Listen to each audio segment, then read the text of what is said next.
அடுத்ததாக சமாதானத்தை குறித்து ஒரு வசனம் தருகிறேன். And I want to give a word of God regarding peace. நம்ம எல்லாருக்கும் தெரிந்த ஒரு வசனம் தான். It is a well known verse for every one of us. நான் அதிகமாக ஏவப்பட்டேன், இதை சொல்லும்படியாக நான் அதிகமாக ஏவப்பட்டேன். And I have been much persuaded to tell this verse to you.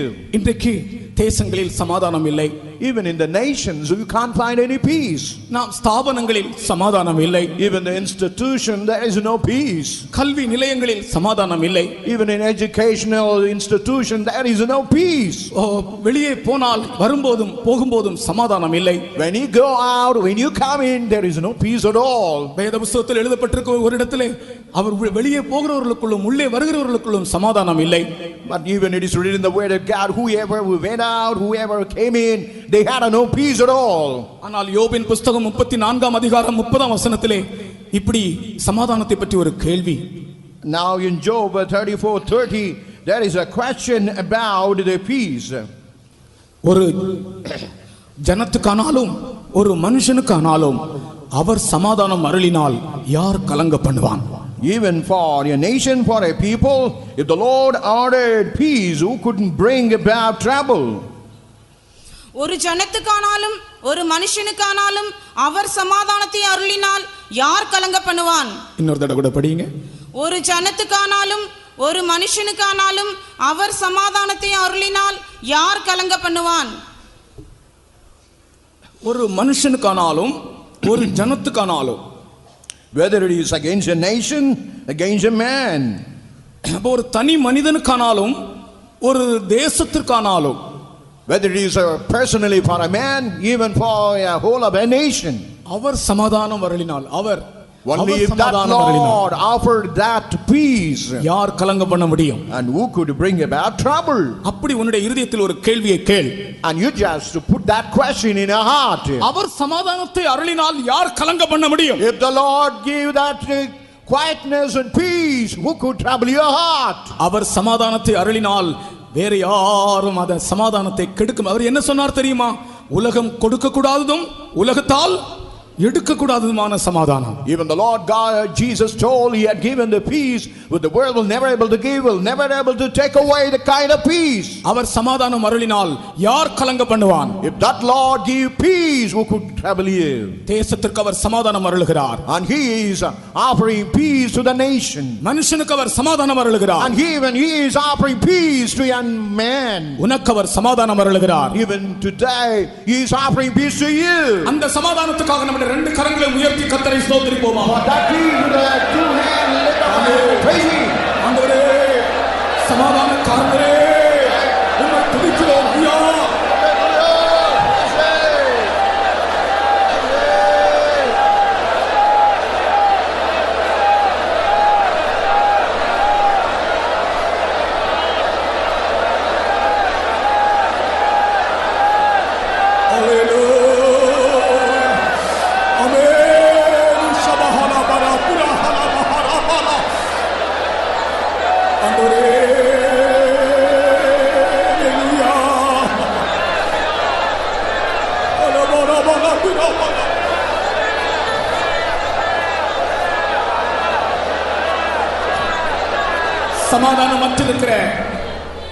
சமாதானமற்றிருக்கிற ஜனங்களுக்காக, சமாதானமற்றிருக்கிற குடும்பங்களுக்காக, சமாதானம் இல்லாமல் இருக்கிற தனி மனிதர்களுக்காக நாம் தேவ சமூகத்திலே நம்முடைய கரங்களை உயர்த்தி இருதயத்தின் ஆழத்தில் இருந்து துதிப்போமாக.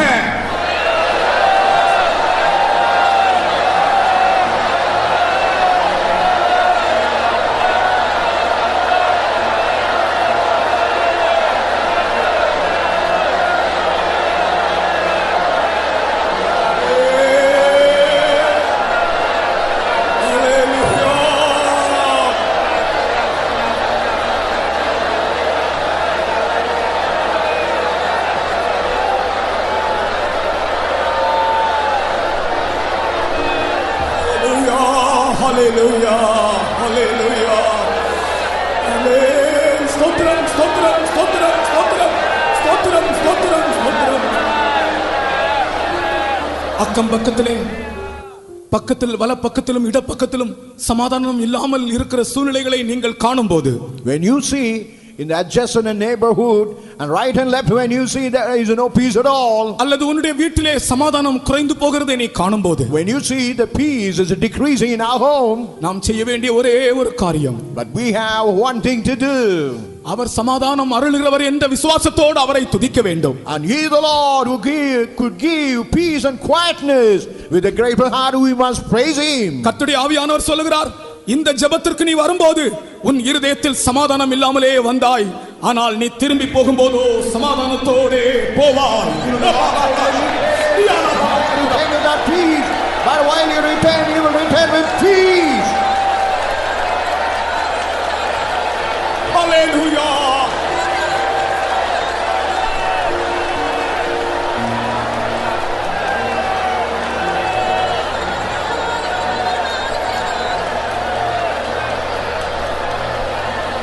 பாட்டுத்தாளிலே 3வது கோரஸை பாடுவோம். இந்த ஏழை கூப்பிட்டேன், கர்த்தர் எந்த ஜெபத்தை கேட்டார், நதி போன்ற சமாதானம் நன்மைகளை தருகின்றார், உயிருள்ளளவும் நாம் துதிப்பேனே. அந்த கோரஸை நான் பாடுவோம். இந்த ஏழை கூப்பிட்டேன், கர்த்தர் எந்த ஜெபத்தை கேட்டார், நதி போன்ற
this poor man have called upon you, Lord. கர்த்தர் எந்த ஜெபத்தை கேட்டார், and God heard my prayer. நதி போன்ற சமாதானத்தை கர்த்தர் தருகிறார். and he had offered peace like a river. விசுவாசிக்கிறவங்க கரங்களை உயர்த்தி ஒரு அல்லேலூயா சொல்லுங்க. the people who believe.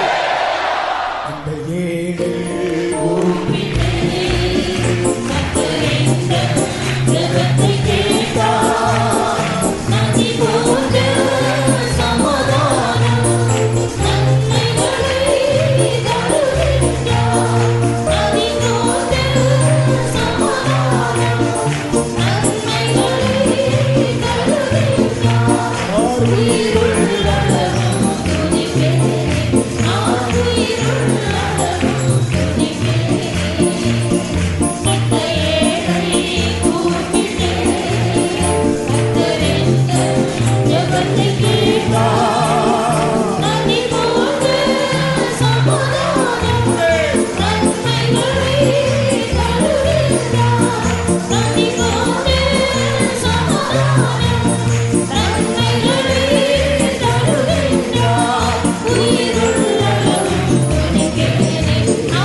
Praise the Lord.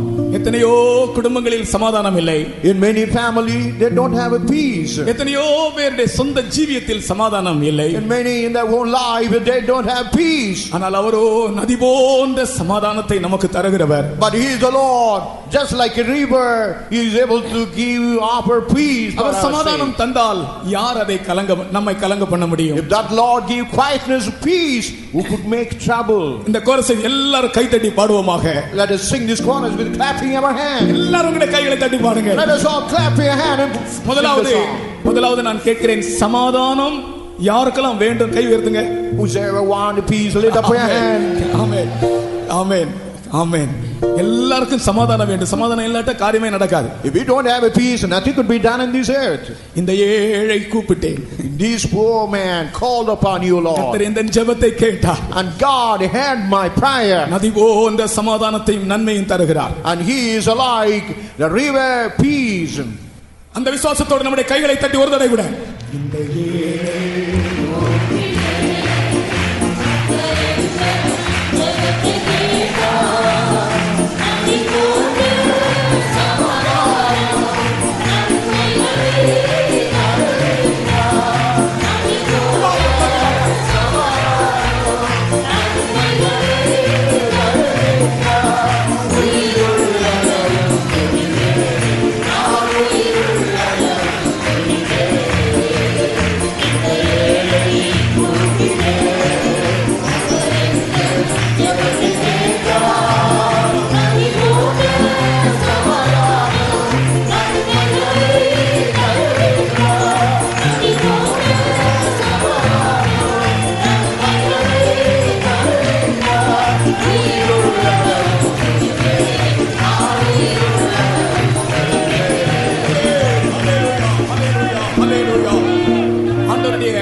நான் உணர்கிறேன். And I am able to realize the presence of the Lord. ஒரு பெரிய வெளிச்சம் நாம் இங்கே போட்டிருக்கிற இந்த லைட்ஸை விட ஒரு பெரிய வெளிச்சம் நம்முடைய மத்தியிலே வீசிக்கொண்டிருப்பதை நான் காண்கிறேன். And I could see a great light is shining around, then all these electric light which is shining around us. அந்த வெளிச்சம் உங்களுடைய முகத்தை எல்லாம் பிரகாசிப்பிக்க பண்ணி கொண்டிருக்கிறது. Even that light is a light in the area of your countenance. இந்த கைகளை தட்டி ஆண்டவரை மகிமைப்படுத்துங்கள். Let us clap your hand and praise Him. Hallelujah. Thank you, Lord.